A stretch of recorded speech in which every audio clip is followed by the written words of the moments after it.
dengan memahami 4 poin tadi, ilmu Allah, catatan kehendak penciptaan, kemudian juga memahami kalau manusia diberikan oleh Allah ikhtiar dan juga masyiah, maka dengan itu sempurna iman dia kepada takdir Allah Azza wa Jalla.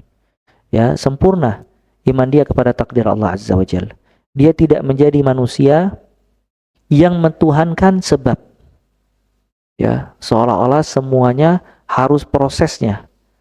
Ya, hingga dia mengecilkan masyiatullah, kehendak Allah Azza wa Jalla. Dan juga dia tidak menjadikan dirinya seperti robot yang tidak ingin berbuat apa-apa, nunggu keputusan Allah datang. Maka dia terus semangat, dia beribadah, dia bekerja. Di sisi lain dia juga bertawakal dan memohon kepada Allah Azza wa Jalla. Kalau dia diberikan nikmat, dia kembalikan nikmat tersebut kepada Allah. Kalau dia ditimpa musibah, maka dia bersabar dan ihtisab kepada Allah Azza wa Jalla. Allah Ta'ala berfirman, "Ma asaba min musibatin fil ardi wala fis sama'i illa fi kitabin min qabli an nabra'aha. Inna dzalika 'ala Allah yasir likai la ta'sau 'ala ma fatakum wa la tafrahu bima atakum." Tidaklah ada musibah yang menimpa di bumi ataupun di langit, melainkan itu semua telah dicatat oleh Allah Azza wa Jalla sebelum terjadi, dan itu sangat mudah bagi Allah Azza wa Jalla. Apa manfaatnya?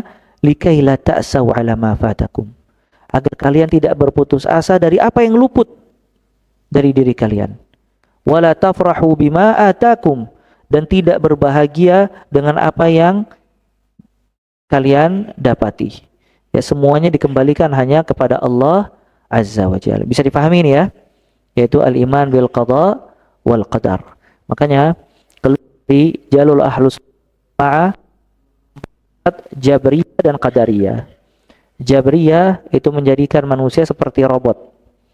Ya, semua terjadi bukan atas kehendak manusia.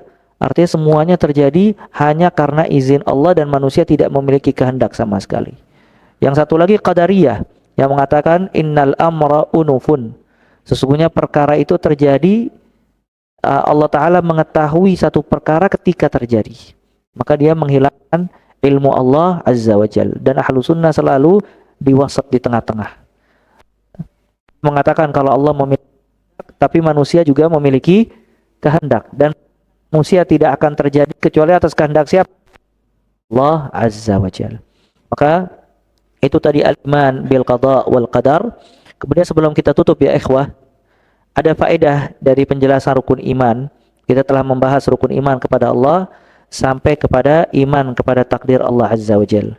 Di antara faedah, maksudnya faedah dari penjelasan rukun iman, tambahan yang pertama, bahwa Al-Quran telah menghapus semua hukum yang ada di dalam kitab-kitab sebelumnya dan menyempurnakannya.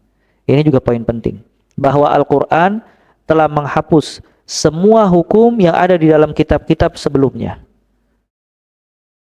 Ya, bahwa Al-Quran telah menghapus semua hukum yang ada dalam kitab-kitab sebelumnya dan menyempurnakannya.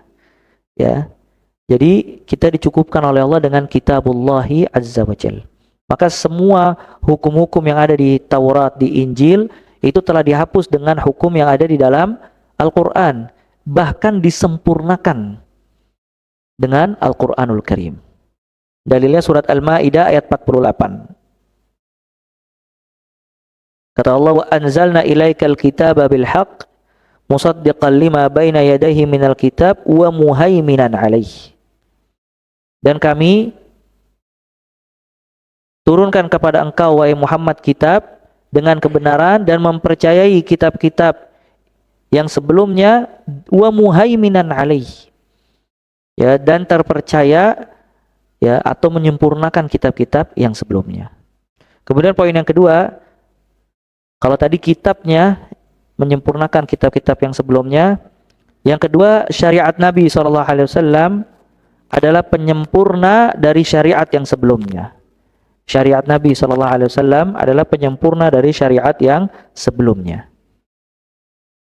Ya, jadi syariat Nabi SAW penyempurna dari syariat sebelumnya. Karena setiap Nabi Allah berikan syariat, dan semua syariat-syariat tersebut disempurnakan dengan Nabi Muhammad sallallahu alaihi wasallam. Ya.